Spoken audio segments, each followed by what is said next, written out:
दिनांक 29 जुलाई 2021, class 7, subject हमारा इतिहास और नागरिक जीवन। लेसन नंबर 5 हमारा स्टार्ट हो रहा है। सल्तनत का विघटन। फिरोज तुगलक के उत्तराधिकारी अत्यधिक अयोग्य और शक्तिहीन थे। उन्होंने अपना अधिकांश समय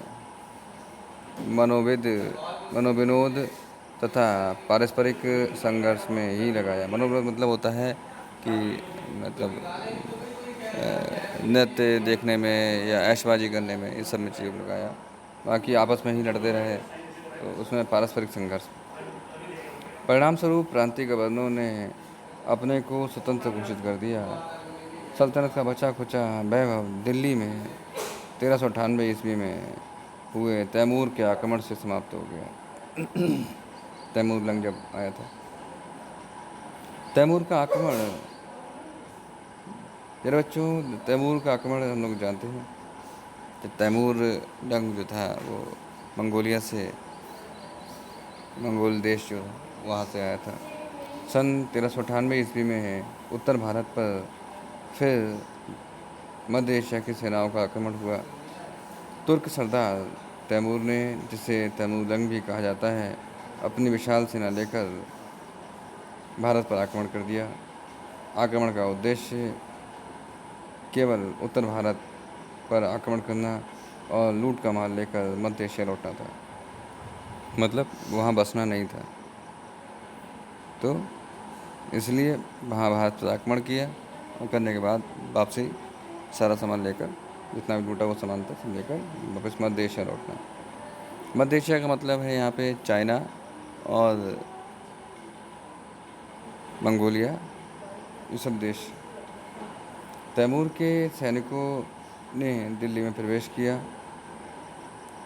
उन्होंने नगर को लूटा और नगर के निवासियों की हत्या की।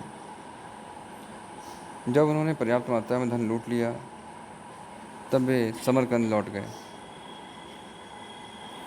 अपनी राजधानी समरकंद जाते समय तैमूर ने खिजर खां को पंजाब का गवर्नर यानी शासक नियुक्त कर दिया।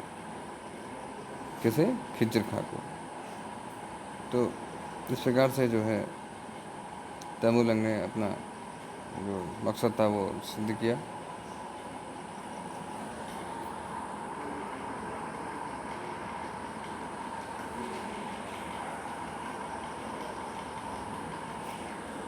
अब बात आती है सैयद वंश की। सैयद वंश 1414 ईस्वी से 1451 ईस्वी तक चला। अंतिम तुगलक शासक नसीरुद्दीन महमूद की मृत्यु के बाद खिजर खां ने दिल्ली पर अधिकार कर लिया और सैयद वंश की नींव डाली। खिजर खां ने सुल्तान की उपाधि धारण न कर रैयत आला उपाधि धारण की। वह जीवन भर तैमूर के वंशजों का वफादार बना रहा और उन्हें राजस्व तथा उपहार भेजता रहा। मतलब यहाँ से जो भी उपहार थे उनको जाते रहते थे, जब भी जो चीज़ मांगते थे वो उनको वहाँ उपलब्ध करा दी जाती थी। इसके बाद लोधी वंश आता है।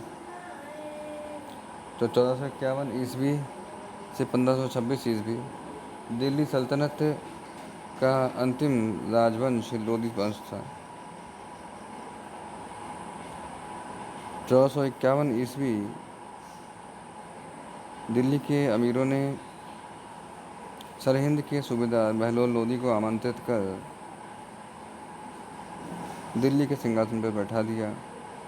लोधी शासक तुर्क न होकर अफगान थे। तो इस प्रकार से लोधी वंश जो था उसका प्रारंभ स्टार्ट हो गया था, लोधी वंश, और ये 1526 ईस्वी तक था। आज का जो प्रश्न है बच्चों वो है कि लोधी वंश का संस्थापक कौन था। तो लोधी वंश का संस्थापक बहलोल लोधी था, जो कि सरहिंद का सूबेदार था और 1651 ईस्वी में उसे दिल्ली के अमीरों ने दिल्ली का शासन सौंप दिया था। तो इसको आप लोग नोट करेंगे। ठीक है, थैंक यू सो मच।